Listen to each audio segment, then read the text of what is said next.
औज़ु बिल्लाहि मिनश शैतानिर रजीम। बिस्मिल्लाहिर रहमानिर रहीम। अल्हम्दुलिल्लाहिल्लज़ी हदाना लिहाज़ा वमा कुन्ना लिनहतदिया लौला अन हदानल्लाहु लक़द जात रसूलु रब्बिना बिल हक़ सलवातु वस्सलामु अला रसूलिस सकलैन महबूब रब्बिल मग़रिबैन वल मशरिक़ैन जद्दिल हसन वल हुसैन अबिल क़ासिम मोहम्मद।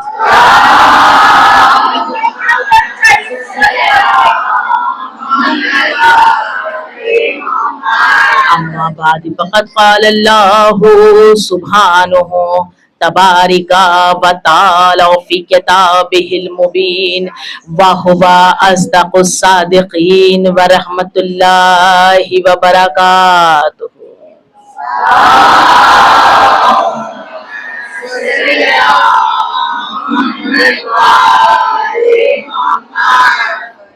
बिस्मिल्लाहिर्रहमानिर्रहीम। उसी के नाम से इब्तिदाई कलाम के बेशक जो रहमान भी है और रहीम भी है। ईसाई करीमा के ज़ैल में एक हदीस आपकी खिदमत में कि हुसैन मिन्नी वाना मिनल हुसैन, मारूफ हदीस है रिसालत माब की, कि आपने इरशाद फरमाया कि मेरा हुसैन मुझसे है और मैं हुसैन से हूं।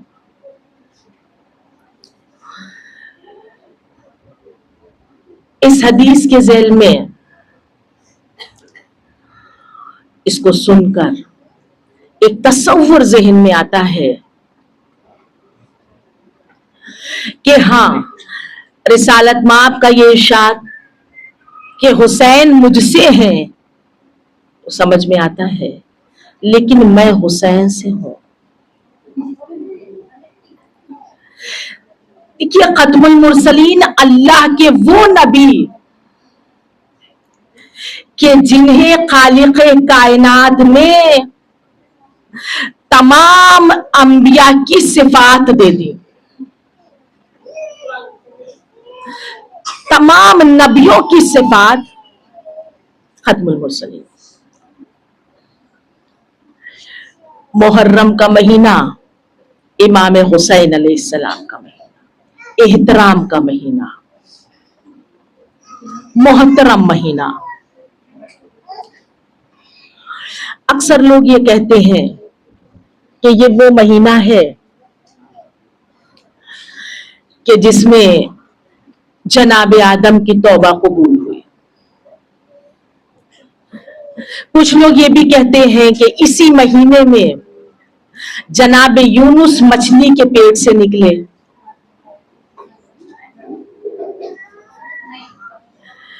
कुछ लोग ये भी कहते हैं, भाई तारीखें लिख रही हैं, कि जनाब नूह की कश्ती को निजात मिली इसी महीने में। तो ये देखिए, ये सब खुशी की बातें हैं। जनाब नूह की कश्ती को निजात मिली या जनाब यूनुस मछली के पेट से निकले या जनाब आदम की तौबा कबूल हुई, सब खुशी की बातें हैं। लेकिन ये सब हुआ,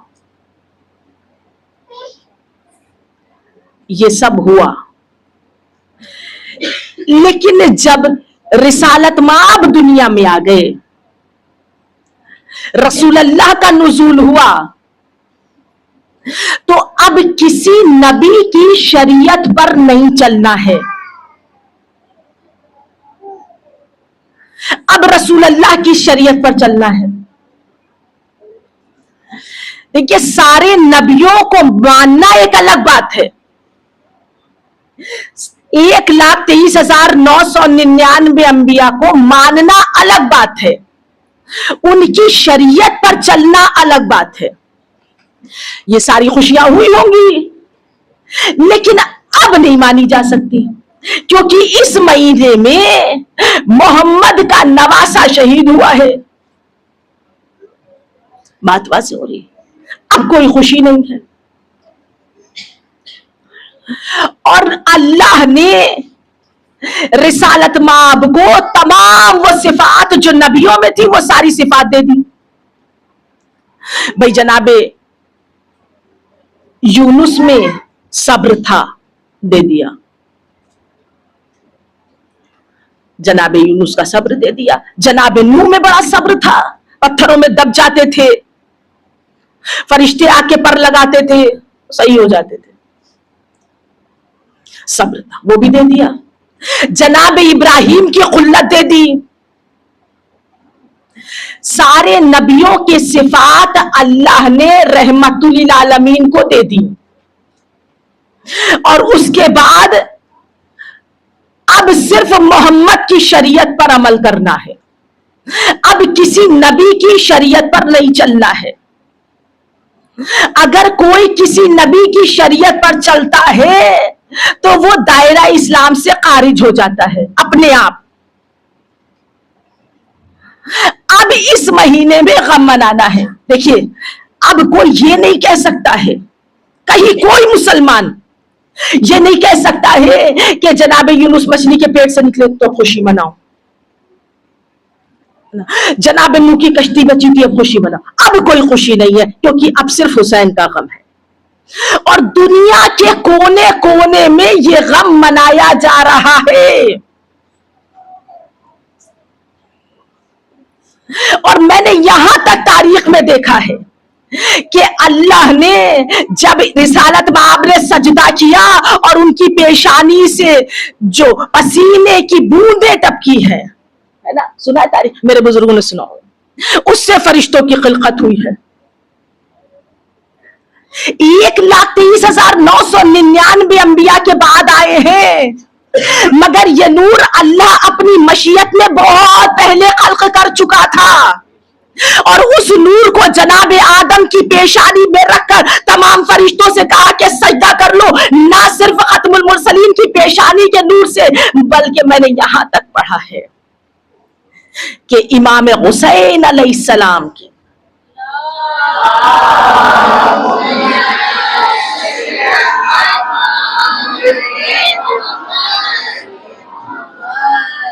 पेशानी के कतरों से अल्लाह ने न जाने कितने फरिश्ते खल्क कर दिए, जो अल्लाह की मशीयत में इबादतें किए जा रहे, इबादतें किए जा रहे, इबादतें किए जा रहे। और ऐसा ही एक फरिश्ता था कि बहुत इबादतें कर रहा था, बस एक रोज उसने ये सोच लिया कि भाई, बस सोच लिया था, जबान से कुछ नहीं कहा था, सोच लिया था कि मैंने बड़ी इबादत कर ली है, बड़ी इबादत कर ली है। अल्लाह ने जनाब जिब्रील को बुलाया, कहा इसने ये कैसे सोचा कि बड़ी इबादत करनी है? बस खाली सोचा था, कहा नहीं था। और मासूम होते फरिश्ते, फरिश्तों से खताएं नहीं होती है, नबियों से खताएं नहीं होती है, फरिश्तों से खताएं नहीं होती है, तर्क औला हो सकता है। तर्क औला से मुराद ये होती है, कैसे बताऊं, जैसे मिसाल के तौर पर कोई शीशा है, उस पर जरा सा भाप आ जाए, आप ऐसे साफ कर दीजिए, यह है तर्क औला। जनाब फितरुस से सिर्फ तर्क औला, सोच लिया था, कितनी इबादत करी। अल्लाह ने कहा कि जिब्रील जाओ, इसके बाजू तोड़कर इसको किसी अंधेरे जजीरे में फेंक दो। ये मारूफ रिवायत है। और जनाब जिब्रील ने जाकर उसे अंधेरे जजीरे में फेंक दिया। और जब चलने लगा वापस जनाब जिब्रील, तो फितरुस ने कहा कि जिब्रील ये बताओ कि मैं अजाब से कब बरतरफ होऊंगा?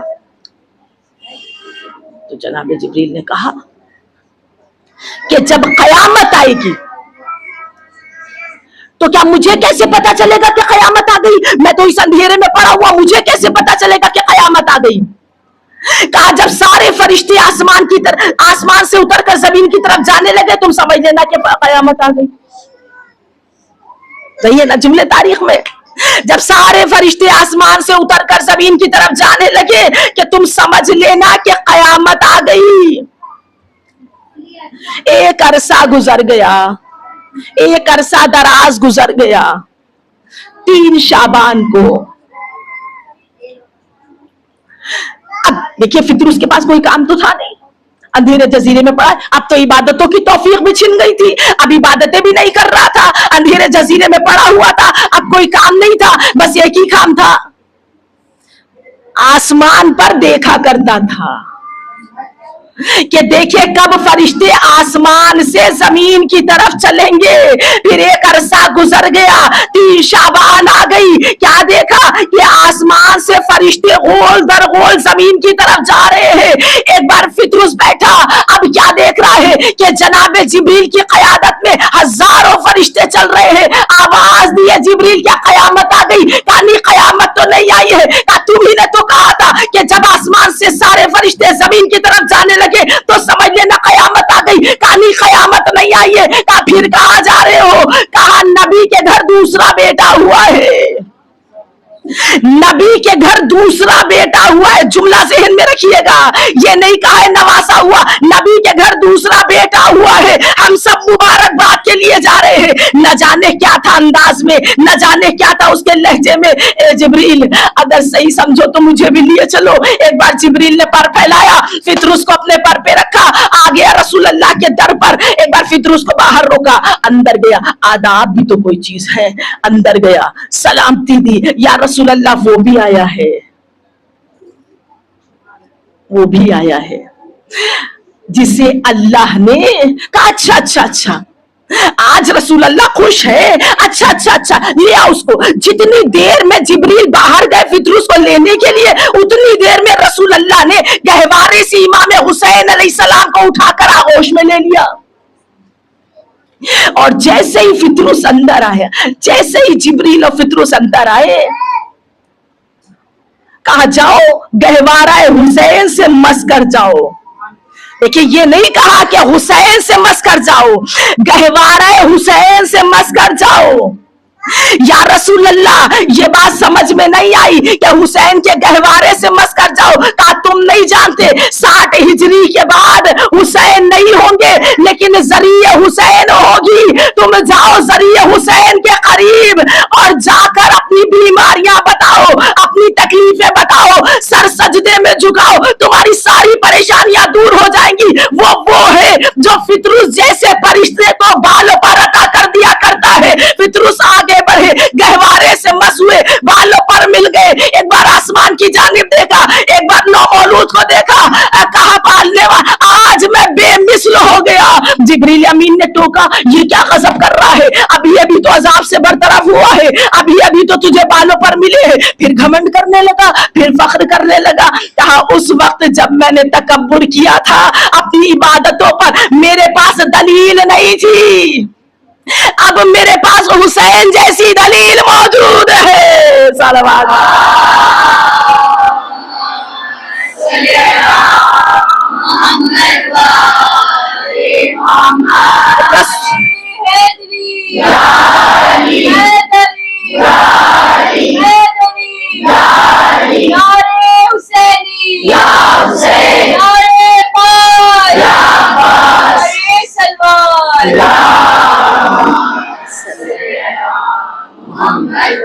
एक बेहतर सलवात हदिया कर दे, सब मिलजुल कर, सब मिलजुल कर एक बेहतर सलवात हदिया कर दे।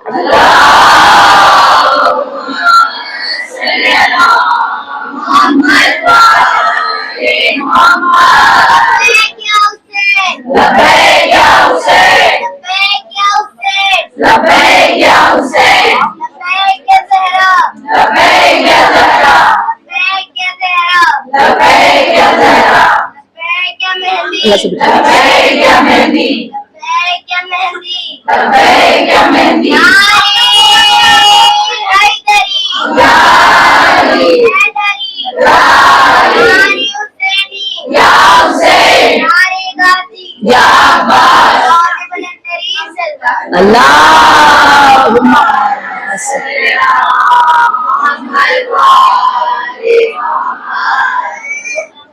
जानते हैं रसूल अल्लाह कि 60 हिजरी के बाद हुसैन का जिस्म नहीं मिलेगा, लेकिन जरिए हुसैन मिलेगी। फितरुस जरिए हुसैन से। अब समझ में आ गया? जब जनाब नूह पत्थरों में दब जाते थे, जख्मी होकर फितरुस आकर अपना पर लगाता था। नूह उसे कहते हैं जिसके जख्मों पे फितरुस अपना पर लगाए तो सही हो जाए, और हुसैन उसे कहते हैं जिसके गहवारे से फितरुस जैसा फरिश्ता मस कर जाए तो बालों पर मिल जाए।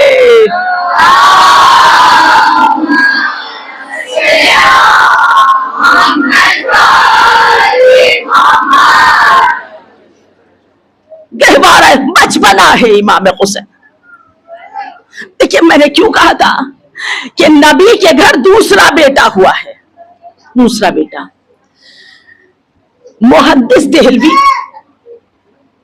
अब आप कहेंगे फिर आप बताने लगी, भाई जरूरी है, यहां आते ही है रिस्क इल्म के लिए, तो मेरी तो पूरी कोशिश होती है कि हर मजलिस में कोई ना कोई चीज लेकर जाइए। शाह मोहम्मद वली वालिद है और शाह अब्दुल अजीज मुहद्दिस देहलवी। जितने भी यहाँ लिटरेचर से जुड़े हुए लोग बैठे, सबने मुहद्दिस देहलवी का नाम सुना होगा। मुफस्सिर थे, मुहद्दिस थे, फकीह थे, नुजूमी थे, 50 उलूम पर कुदरत रखते थे। 50 उलूम पर हम लोगों ने पढ़ा है मुहद्दिस देहलवी को, लिटरेचर के एतबार से पढ़ा है, तफसीर के एतबार से। एक बहुत बड़ा नाम है, अहले सुन्नत के आलिम थे। मुहद्दिस देहलवी वो शख्सियत थे जिन्होंने पहली बार फतवा दिया था कि अंग्रेजी पढ़ो। मुहद्दिस देहलवी वो शख्सियत थे कि जिन्होंने इंसान को मदरसों का तसव्वुर दिया है। इतनी बड़ी शख्सियत थे। मुहद्दिस देहलवी लिखते हैं, और ये अकेले नहीं लिख रहे हैं, इमाम हम्बली, इमाम शाफी और बहुत सारी रिवायात को अपनी किताबों में लिख रहे हैं। और उसके बाद ये लिखते हैं, उनकी किताब है सिर्रुल शहीदैन। हाँ जरा सा जगह दे दो बेटा, बैठ जाने दो, सलवात पढ़ो बे मोहम्मद वाले मोहम्मद। बेटा जरा जरा सा जरा सा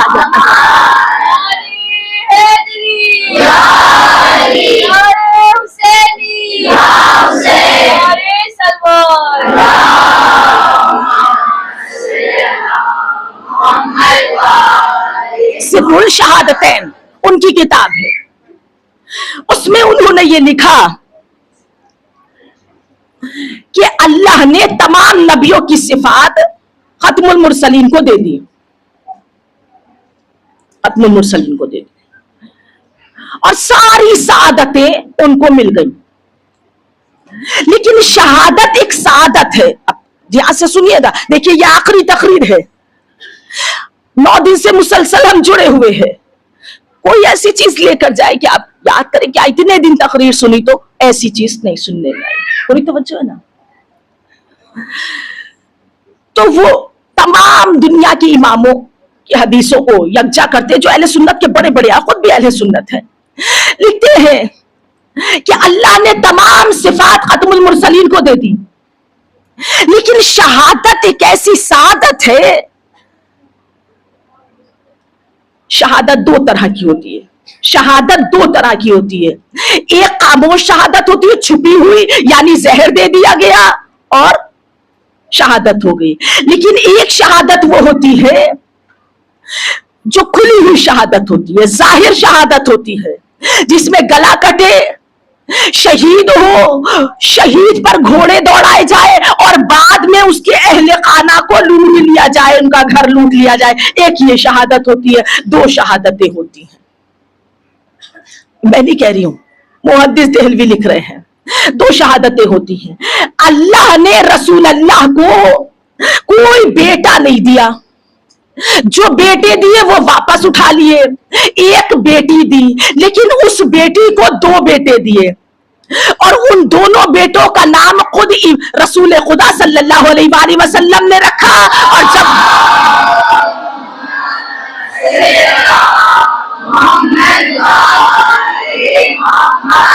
और कहा ये मेरे बेटे हैं, यानी जब इमाम हसन अलैहिस्सलाम की विलादत हुई, पहुंचे बीबी सैयदा के घर, कहा अली लाओ मेरे बेटे को मुझे दे दो। इमाम हुसैन अलैहिस्सलाम की विलादत हुई, फिर पहुंचे, कहा लाओ मेरे बेटे को मुझे दे दो। और उसके बाद अल्लाह ने आयत उतारी, अबनाना अबनाकुम वनिसाना वनिसाकुम वनफुसाना वनफुसाकुम। ऐ मेरे हबीब तुम अपने बेटों को लेकर आओ, कल पढ़ा था ना मैंने, ऐ मेरे हबीब अपने बेटों को लेकर आओ।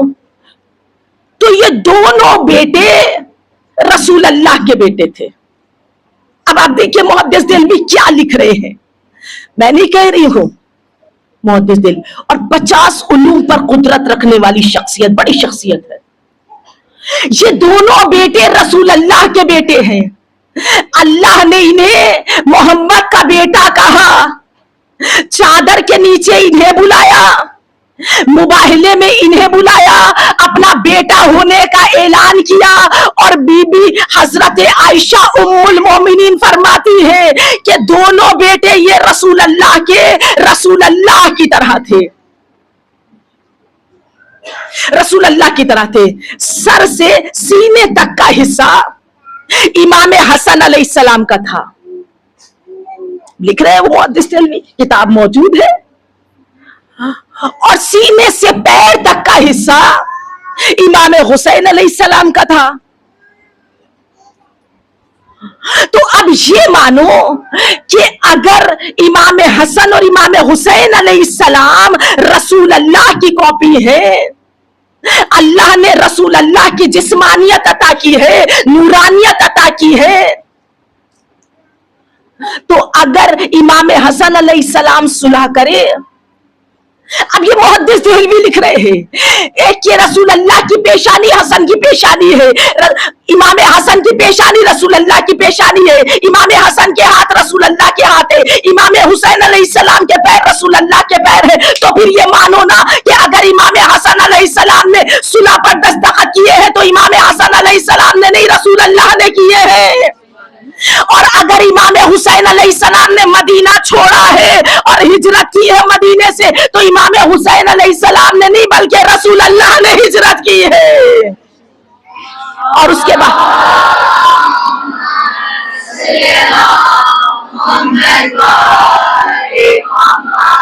अब उसके बाद लिख रहे हैं मुहद्दिस देहलवी कि बस ये समझ लो, बहुत लंबी तकरीर करते हैं, कहा बस ये समझ लो कि रसूल अल्लाह के ये चेहरे के दो रुखसार थे, हसन और हुसैन।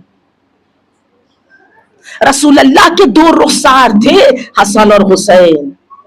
मैंने पहले ही कहा कि इमाम हुसैन अलैहिस्सलाम के फजाइल में उनके मसाइब हैं। अब जिस हदीस से मैंने शुरुआत की थी तकरीर, हुसैन मिन्नी वाना मिनल हुसैन, हुसैन मेरा मुझसे है मैं हुसैन से हूं, क्यों कहा रसूल अल्लाह ने? जनाब आदम से लेकर खत्मुल मुरसलीन तक 1,24,000 अंबिया दुनिया में आए। मकसद क्या था तमाम नबियों का दुनिया में आने का? या अय्युहन्नास क़ूलू ला इलाहा इल्लल्लाह तुफ्लिहून, इनसे कहो कि ये ला इलाहा इल्लल्लाह कहे तो फला पा जाएंगे। ला इलाहा इल्लल्लाह पहुंचाना, कुरान पहुंचाना, शरीयत पहुंचाना, दीन पहुंचाना, नमाजों का सलीका सिखाना, रोजों का अंदाज बताना, खुम्सों से जिहाद और हज जिहाद बताना, ये तमाम चीजें रसूल अल्लाह लेकर आए। और अगर हुसैन करबला के लिए हिजरत ना करते तो ये पूरा दीन ना बचता। सलवात पढ़ो मोहम्मद।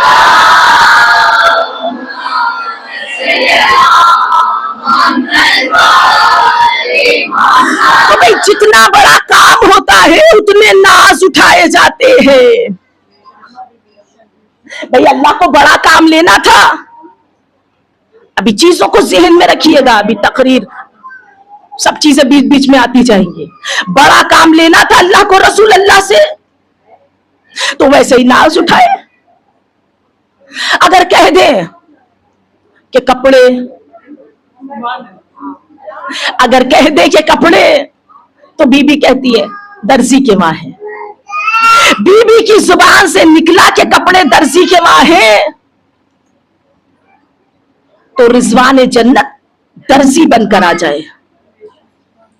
और रसूल दोनों बच्चे सो रहे हैं, जब कपड़े आए तो दोनों बच्चे सो रहे, उठे तो कहा अम्मा कपड़े, ईद आ गई। तो कहा कि कपड़े हैं रखिए, आ गए कपड़े। अब जो कपड़े देखे मुंह से कुछ नहीं बोले, कहा जाओ जाके नाना को दिखाओ कपड़े।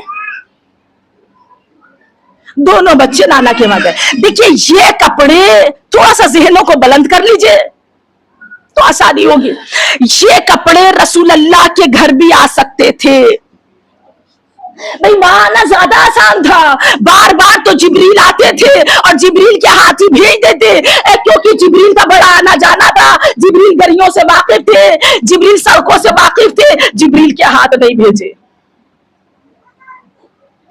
रिजवान जन्नत आया, शाहजादी के घर बच्चों के कपड़े दिए।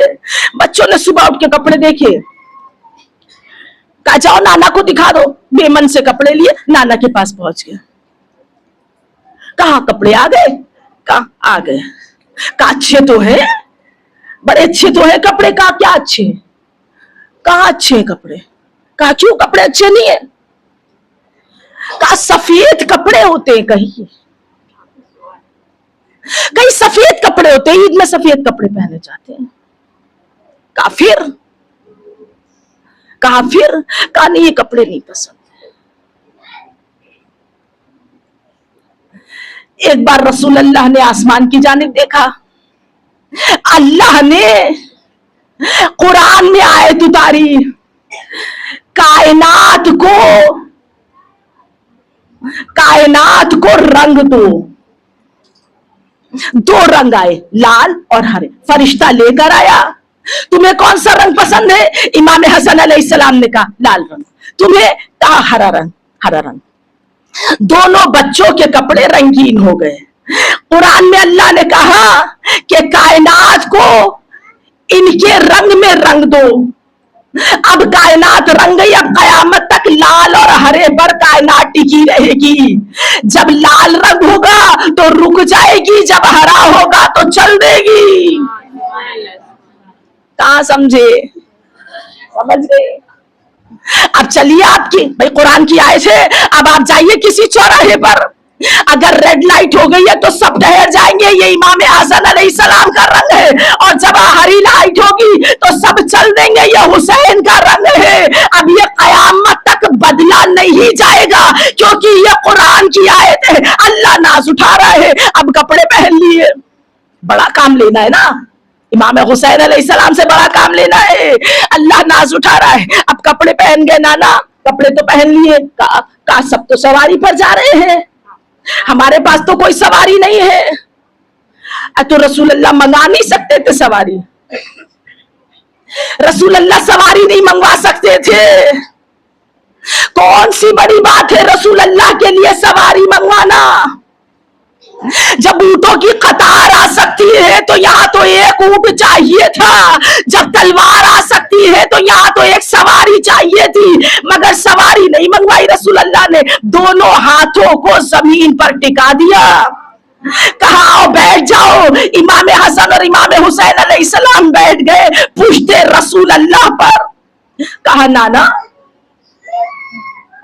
ये बताइए, सबके नाकों की तो मिहार है, हमारी कहाँ है? जुल्फों को दो हिस्सों में बांटा, एक इमाम हसन अलैहिस्सलाम के हाथ में, एक इमाम हुसैन अलैहिस्सलाम के हाथ में। अब देखिए एक सवाल ज़हन में आता है, या रसूल अल्लाह दोनों बच्चों के हाथ में आपने जुल्फे दे दी, अगर हुसैन कहे इधर चलिए और हसन कहे इधर चलिए, आप किधर जाएंगे? तो रसूल अल्लाह जवाब देंगे तुम समझे ही नहीं, ये दो अलग अलग सिमते कहीं नहीं सकते हैं। जिधर हुसैन जाएगा उधर हसन जाएंगे, जिधर हसन जाएंगे उधर हुसैन जाएगा।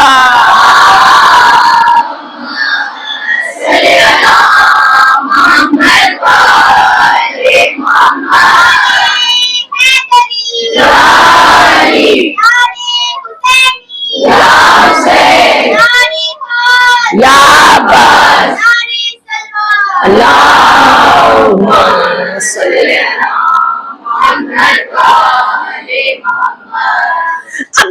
तैयार हो गया। अब जब रसूल अल्लाह चलने लगे तो कहा नाना सबके नाखे तो बोलते हैं, हमारा नाका खामोश है, हमारा नाका बोलता नहीं है। रसूल अल्लाह ने कहा अल अफ, अल अफ, पढ़ती ना तस्बीह पढ़ती ना, अल अफ।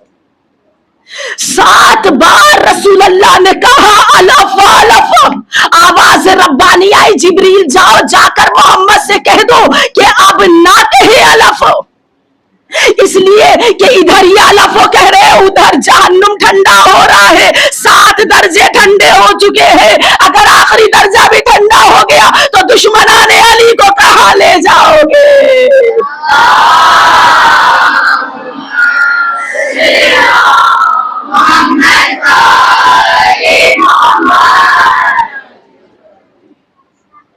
अली के दुश्मन तो ठहरेंगे ना जहन्नुम में।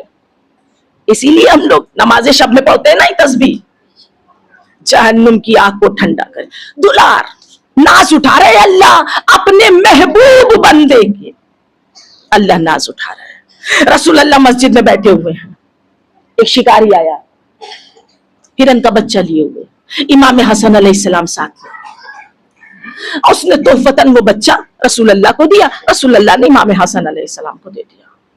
इमाम हसन अलैहिस्सलाम घर आए, इमाम हुसैन अलैहिस्सलाम ने देखा बचपना है, देखा इतना खूबसूरत हिरन का बच्चा, कहा नाना मुझे भी चाहिए। कहा दोनों लोग एक ही से खेल लो। कहा नहीं नहीं मुझे तो मेरा चाहिए। अब कहां से आया हिरन का बच्चा? इमाम हुसैन अलैहिस्सलाम ने अपना हाथ आंखों पे रख लिया। शहजादी आगे बढ़ी, बाबा मेरा हुसैन नाराज हो रहा है क्या? जल्दी से आगोश में उठाया, शहजादी से रसूल अल्लाह ने आगोश में ले लिया। इमाम हुसैन अलैहिस्सलाम ने और सर झुका लिया, कहा हुसैन कोई और चीज दे दूं? हिरन का बच्चा, हिरन का बच्चा चाहिए। अब्दुल्ला अब बहला रहे रसूल अल्लाह, का नहीं मुझे हिरन का बच्चा चाहिए।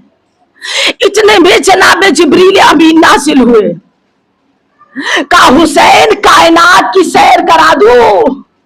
बड़ी आसानी से जुमला सुन लिया मैंने, तारीख में पढ़ा तो वो ही खड़े हो गए।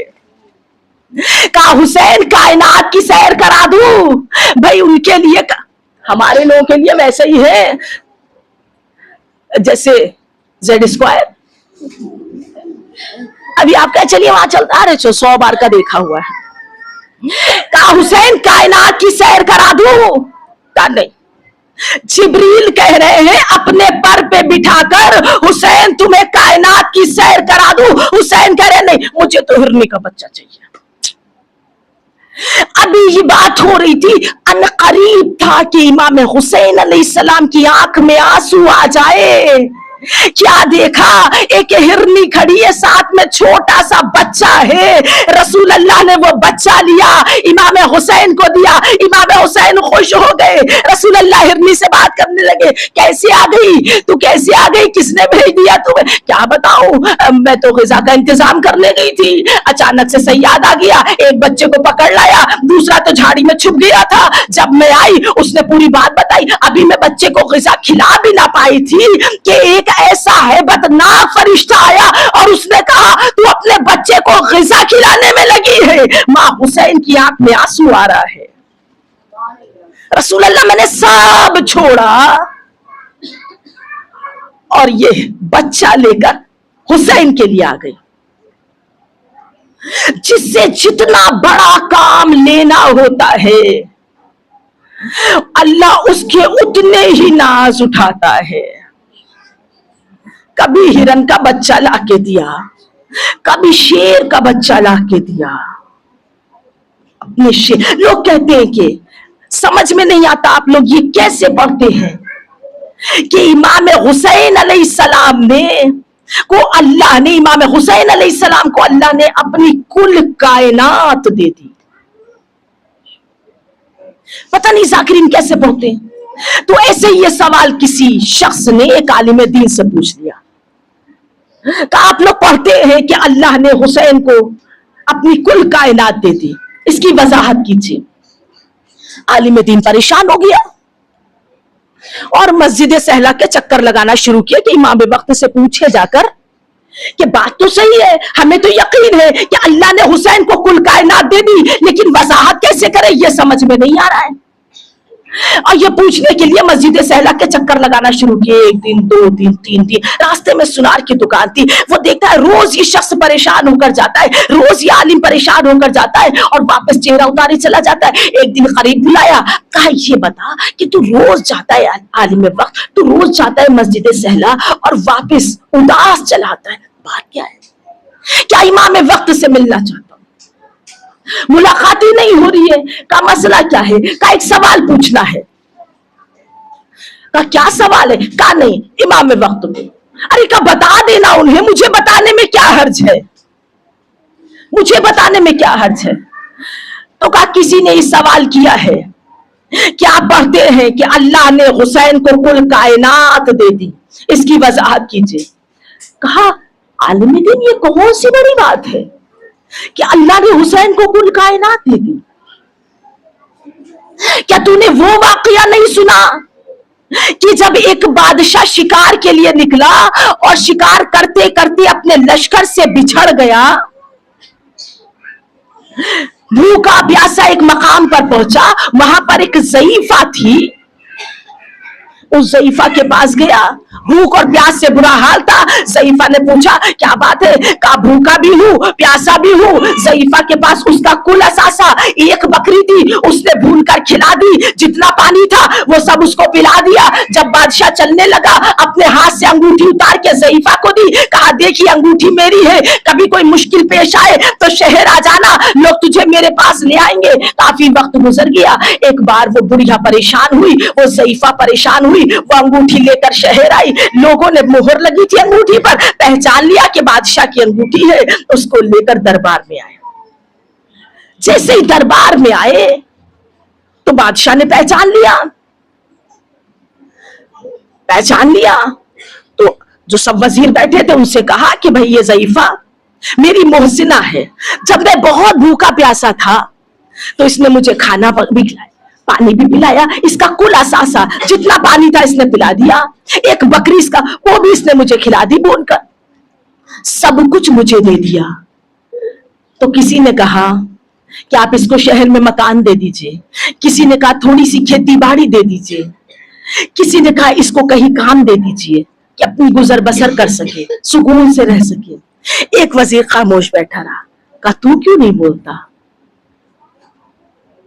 कहा तू क्यों नहीं बोलता?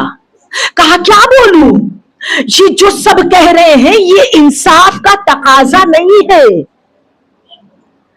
आपने कहा ना कि इस बकरी, इस बुढ़िया का, इस ज़ईफा का कुल असासा एक बकरी और एक घड़ा पानी था, उसने सब कुछ आपको खिला दिया और पिला दिया। अब इंसाफ का तकाजा ये है कि आपके पास जो कुछ है वो सब इस ज़ईफा को दे दीजिए।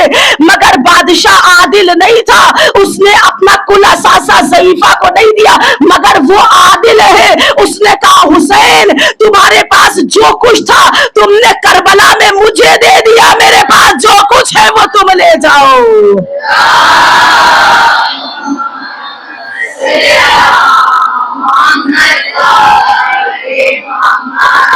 मेरे पास जो कुछ है तुम ले जाओ, जिसे चाहो जन्नत में भेज दो, जिसे चाहो कौसर से सैराब करा दो, जिसे चाहो निजात दे दो, जिसे चाहो शफात दे दो। अब लोग कहते हैं कि ये शहादत तो सादत है, फिर आप रोते क्यों हैं?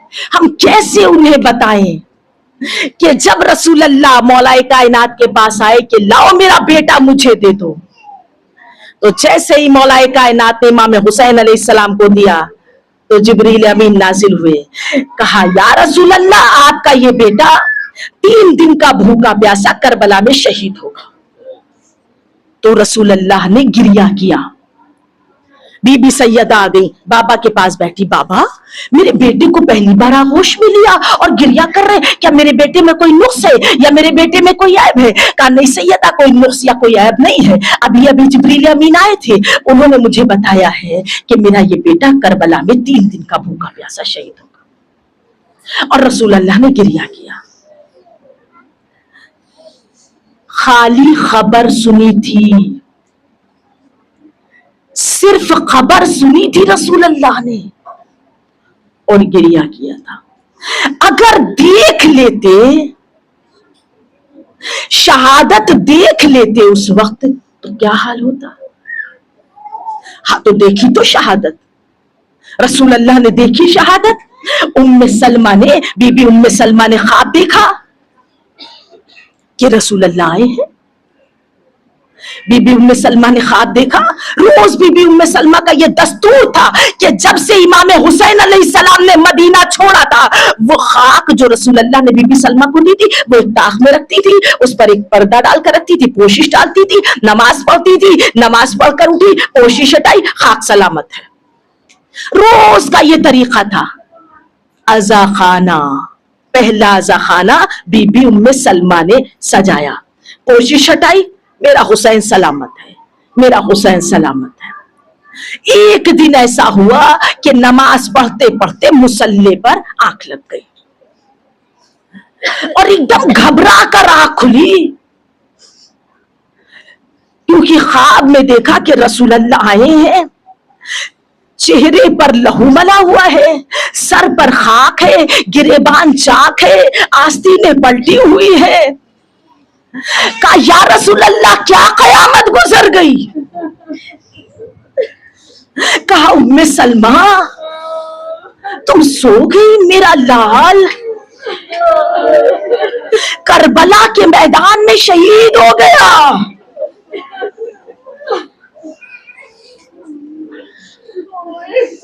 हम कहां कर पाते हैं वैसी आजादारी, हम कहां कर पाते हैं, हम कहां कर पाते हैं वैसा मातम जैसे रसूल अल्लाह ने किया था। मौला, ये चेहरे पे लहू कैसा है? कहा यह असहाबे हुसैन का लहू है, औलादे हुसैन का लहू है, सर पर खाक पड़ी हुई है, मेरा बेटा हुसैन शहीद हो गया है। हाँ बीबियों, 2 मुहर्रम को काफिला करबला पहुंचा था, 10 मुहर्रम को सुबह से बाजार गर्म हुआ मैदान करबला का। हुसैन लाशों पर लाशें उठा रहे हैं, उसका मातम करने आई है जो इतना गरीब है करबला के मैदान में कि एक हाथ में अली असगर का लाशा है और दूसरे हाथ से कब्र खोद रहा है। इतना गरीब हो गया हमारा इमाम, आखिरी विदिया अली असगर कब्र बनाकर वापस आए। अम्मा फिजा को बुलाया, अम्मा फिजा जरा वो संदूक तो खोलना मेरा जिसमें पुराना लिबास है। बीबी फिजा अंदर गई, इमाम हुसैन अलैहिस्सलाम के लिए वो पुराना लिबास लेकर आई। अब बीबियों, जुमलों को ज़हन में रखना,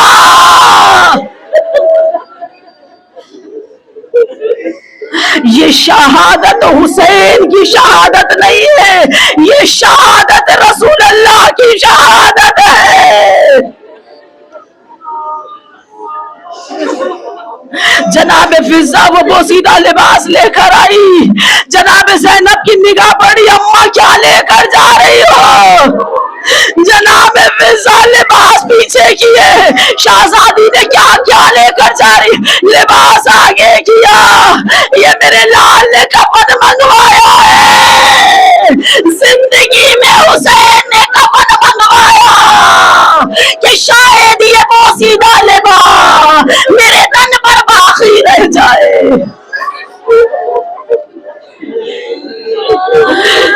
बोसीदा लिबास पहना, आवाज दी बहन ज़ैनब, आखिरी सलाम। हुसैन ज़ैनब आखिरी सलाम, हुसैन ज़ैनब से आखिरी रुखसत के लिए आए। एक बार बीबी ने तमाम बीवियों को बुलाया, भाई के करीब आई, गले का बोसा लिया। ए भैया, ये अम्मा की वसीयत थी, ये अम्मा की वसीयत थी, मेरे लाल के गले के बोसे लेना। हुसैन आगे बढ़े, ज़ैनब के बाजुओं का बोसा लिया। ए ज़ैनब, ये मेरे बाबा की वसीयत थी, मेरी बेटी के बाजुओं में रस्म बंधेगी, उसी कुएं में ज़ैनब बेमखना हो जाना।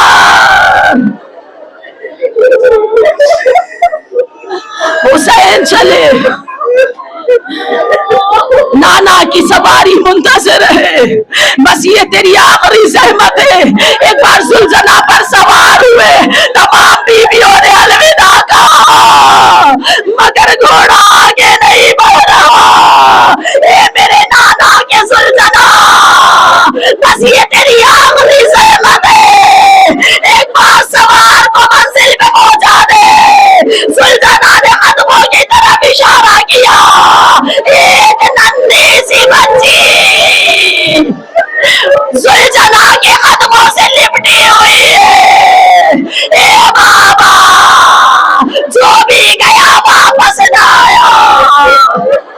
हुसैन सुलझना से नीचे उतरे, सकीना को आगोश में लिया, चलती हुई जमीन पर लेटे, एक बार सीने से लगाया, सकीना की आंख लग गई।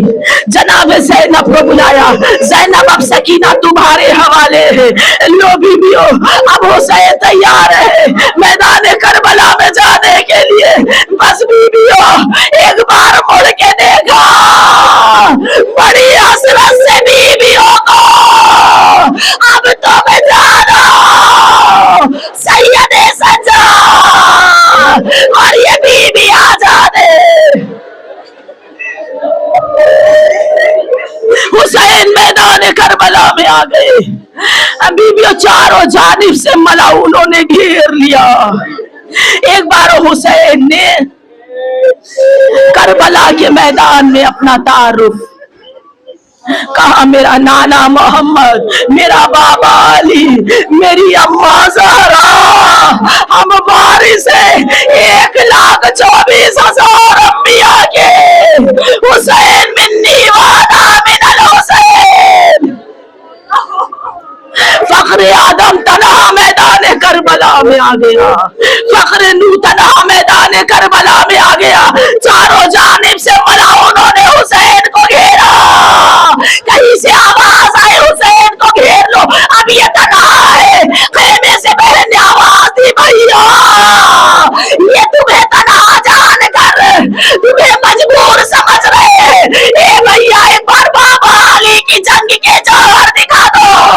इमाम आगे बढ़े, एक बार हमला किया, लश्करे यजीदी कूफे की दीवारों से टकरा रहा है।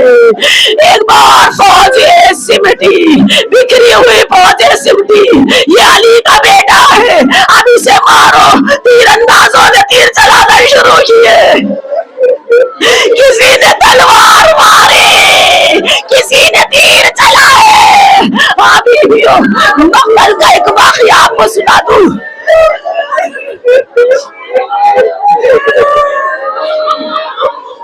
बीबियों, इतनी फौजें कहां से जमा हुई थी जानती हूँ? सब तलवार नहीं चला पाते थे, सब तीर नहीं चला पाते थे, सब भाले नहीं चला पाते थे। जानती हो बीबियों, ये जो फौजें इकट्ठा हुई थी ना, तुम्हें तलवार चलाना नहीं आती, तुम्हें तीर चलाना नहीं आते, तुम हाथों में पत्थर ले लो, तुम्हें पत्थर मारना नहीं आते, तुम हाथों में मिट्टी ले लो, तुम करबला की खाक ले लो। अरे हुसैन के सक़मा में मारना, ज़हरा का लाल बदलियों में गिर गया। एक बार घोड़े पे डगमगाया, तमाम नबी ये मंजर देख रहे हैं, जिब्रील ये मंजर देख रहे हैं। एक बार सर पर साया महसूस हुआ, इमाम ने देखा जिब्रील साया की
औलिया अला लानतुल्लाह वाला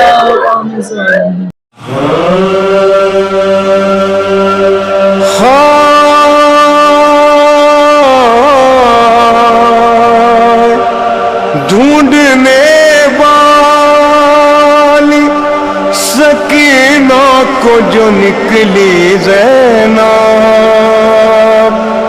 लाशे शबीर पे मकतल में जो पहुंची ज़ैनब, अरे पास में जाके यतीमा के जो बैठी ज़ैनब, अपने माँ जाए पे सर पीट के रोई ज़ैनब, रो चुकी अपने बरादर को जो बिनते हैदर, बोली मासूम सकीना से चलो ए दुख्तर, ये कह के ज़ैनब मुज़तर से रो पड़ी दुखिया, मुझे नशेब में रहने दो ए फूफी अम्मा, मैं कैसे छोड़ दूं बाबा की लाश को तन्हा, मुझे नशेब में रहने दो ए फूफी अम्मा। ये कह के ज़ैनब मुज़तर से रो पड़ी दुखिया, मुझे नशे में रहने दो ए फूफी अम्मा। ये कह के ज़ैनब मुज़तर से रो पड़ी दुखिया, मुझे नशे में रहने दो ए फूफी अम्मा।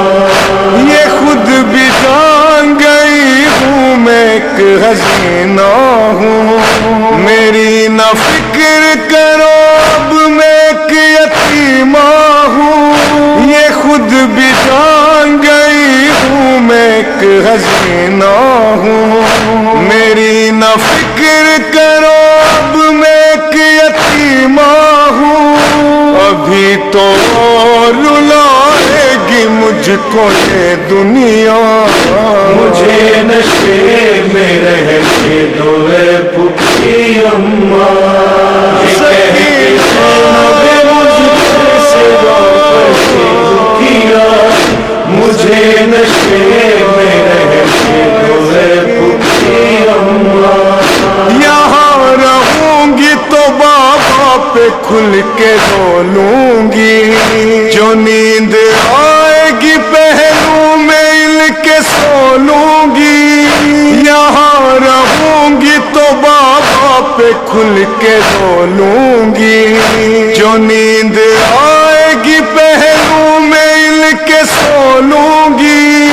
ये मेरा चैन है और मैं सुकून हूँ इनका, मुझे नशे में रहने दो ए फूफी अम्मा। ये कह के ज़ैनब मुझसे से रो पड़ी दुखिया, मुझे नशे में रहने दो ए फूफी अम्मा।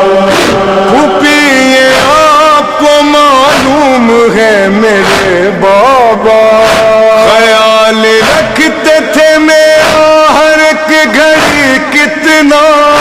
फूफी ये आपको मालूम है मेरे बाबा, ख्याल रखते थे मेरा हर एक घड़ी कितना।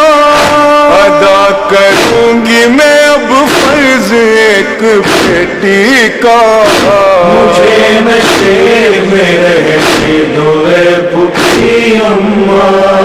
ये कह के ज़ैनब मुझसे से रो पड़ी दुखिया, मुझे नशे में रहने दो ए फूफी अम्मा।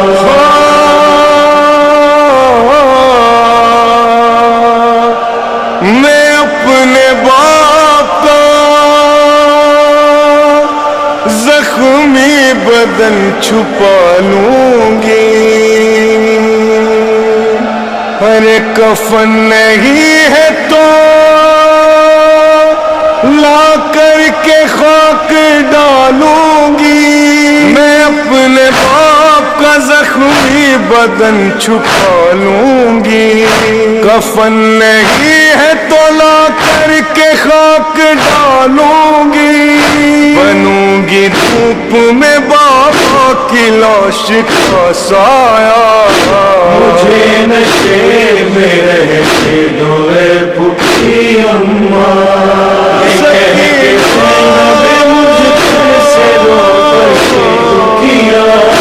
मुझे नशे में रहते दो रे पुखी अम्मा।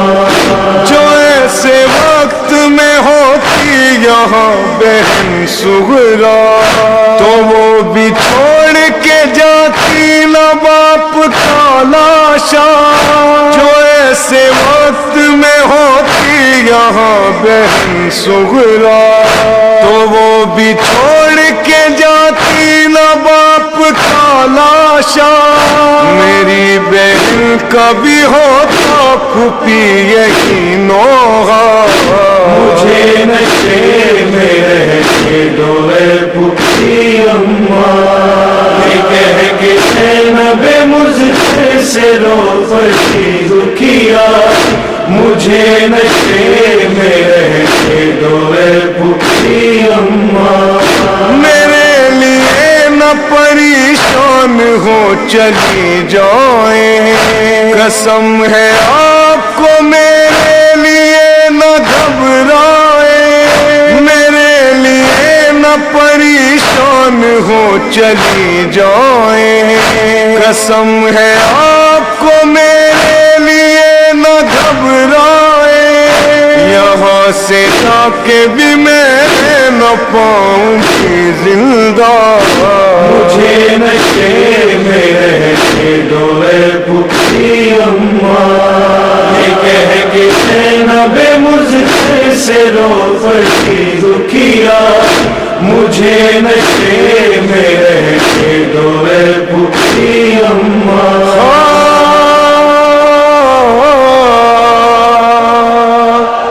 यही चचा है मेरे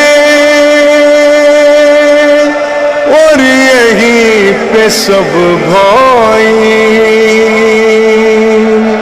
यही पे है मेरे बाबा तो कैसी तन्हाई। यहाँ से जाऊं मैं उठ कर ये दिल नहीं करता, मुझे नशे में रहते दो रे पुखी अम्मा। ये कह के नबे मुझसे रो पड़ती दुखिया, मुझे नशे में रहते दो रे पुखी अम्मा। न जाने बाप के लाशे में क्या कहा वाइज, वो पी की गोद में पहुंची वो गमज़दा वाइज। न जाने बाप के लाशे में क्या कहा वाइज, वो पी की गोद में पहुंची वो गमज़दा वाइज। लबों से आए सुरानी न फिर कभी निकला, मुझे नशे में रहते दो रे पुखी अम्मा। ये कह के नबे मुझसे से रो पड़ती दुखिया, मुझे नशे में रहते दो रे पुखी अम्मा। ये कह के नबे मुझसे से रो पड़ती दुखिया, मुझे नशे में रहते दो रे पुखी अम्मा। मुझे नशे